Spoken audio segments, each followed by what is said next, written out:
Back at Cook Arena in beautiful Coon Rapids, Minnesota. Coon Rapids is in the white. They're going from our right to left. And Champlain Park is in the navy blue, left to right. At the far end, Eric comes in. Perfect. What you did there is perfect.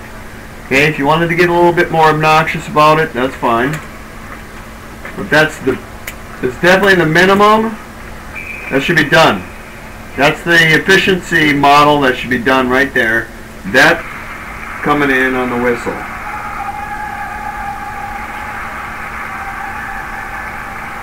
Everybody make note of that. Right there. That stoppage coming in. 2 official system. That was a good wash there. Nice and hold. See how you didn't whip it in and out so quick? Where you bam. And before I know it, did he signal something? I couldn't quite see it.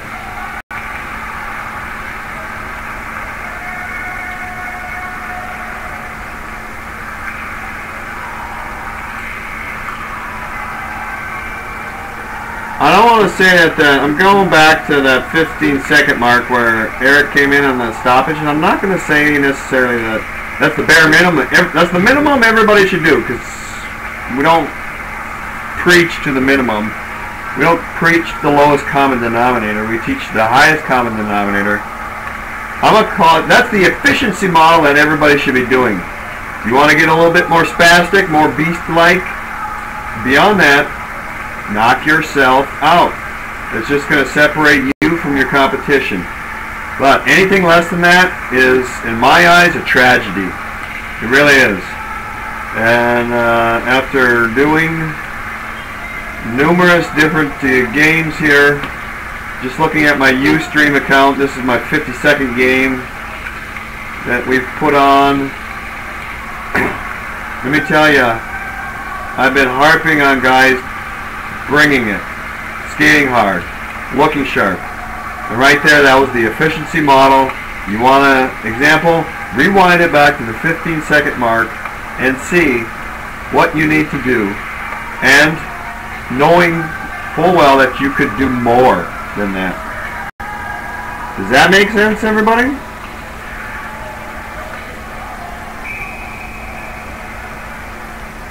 I can't believe Trumbull's mom said I like to hear myself talk. What am I supposed to do? Sit here and do nothing? Say, huh, look at that. Eric standing in the same spot again. No more comment.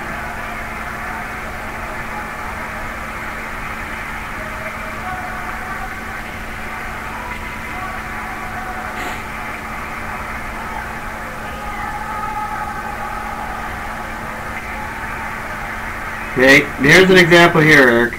I'm going to rewind this, talk about working the puck. That was a good looking stride there.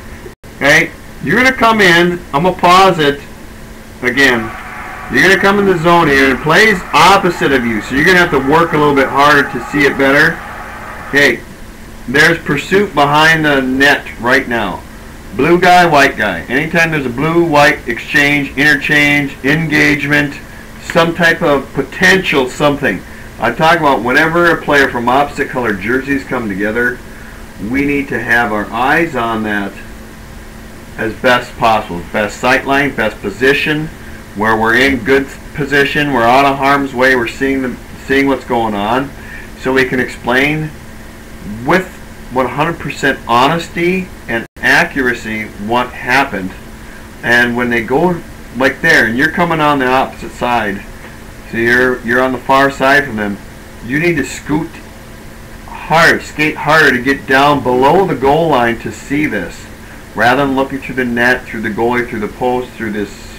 I see a stick on the left-hand side of the screen there. The near-sided D to you, the weak-sided D. You need to get in position so you can see that the best. Work for the puck, work for the check. Oh, that wasn't even the D, it was an attacker. So sometimes we really got to scoot to get behind that goal line when it plays opposite of us. Or we could even step out into the middle of the ice a little bit. Careful though when they come around, you're not setting a pick. Do something with real quick movements and footwork and first step speed and battling for 10 feet to see what's going on there. Hey, same thing there. Rewind just a little bit. Hey, we're going to have an engagement here of blue and white. We want to have the best look at that. And you're hanging out over here, okay? You should either come up one side of the net or the other to get that best look. Back by the boards, you may say, well, yeah, I can see him there. Well, that doesn't fly with most people because of perception, and perception is reality, is that you are out of position. You're not seeing it. You're not getting a good look. And you know, and a lot of times we do get in that, well, I can see good enough from here. That should be a warning sign in your brain. Well, I can see good enough from here. Well, good enough doesn't always cut it. You need to see the best look, and working the goal line, working the puck, working the check is what's going to get you there.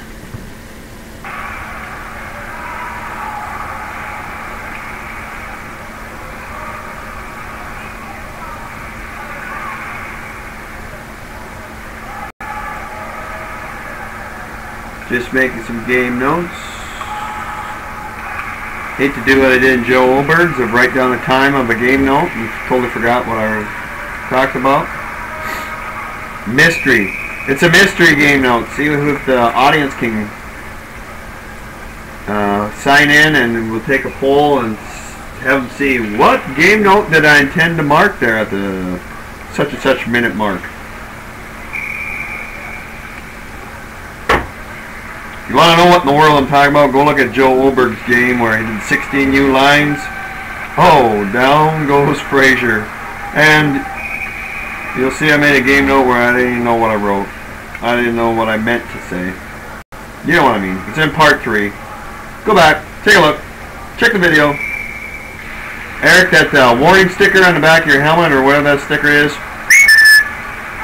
let's take that off. Get a nice clean look.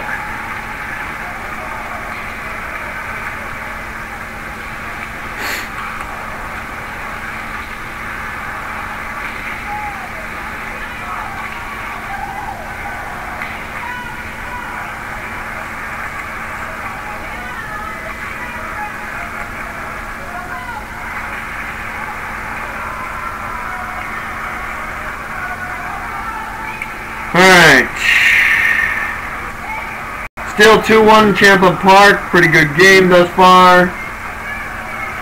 Eric Olson's kid is playing goalie. Eric Olson is MHOA president.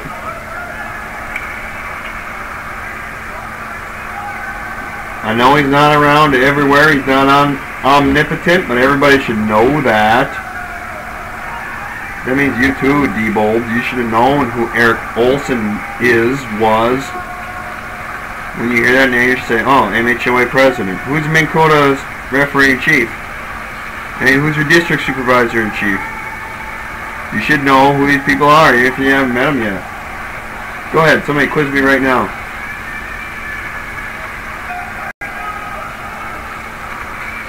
Oh, Gage!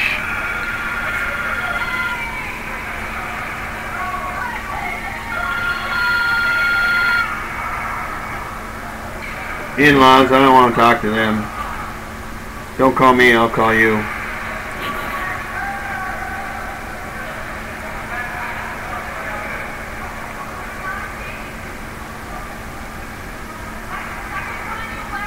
Oh, there's a mom right next to us who's just screaming bloody murder. She wanted 27 to go too.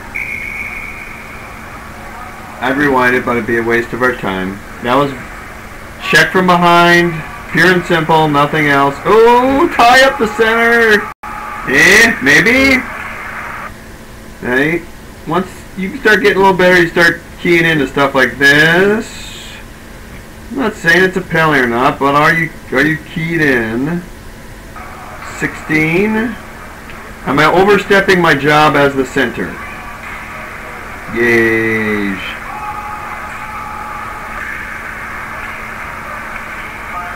Okay, things to look for off the face-off. You gotta be aware. Some guys fall asleep during face-offs. Bad habit. Fall asleep, I don't recommend. See ya. Next part.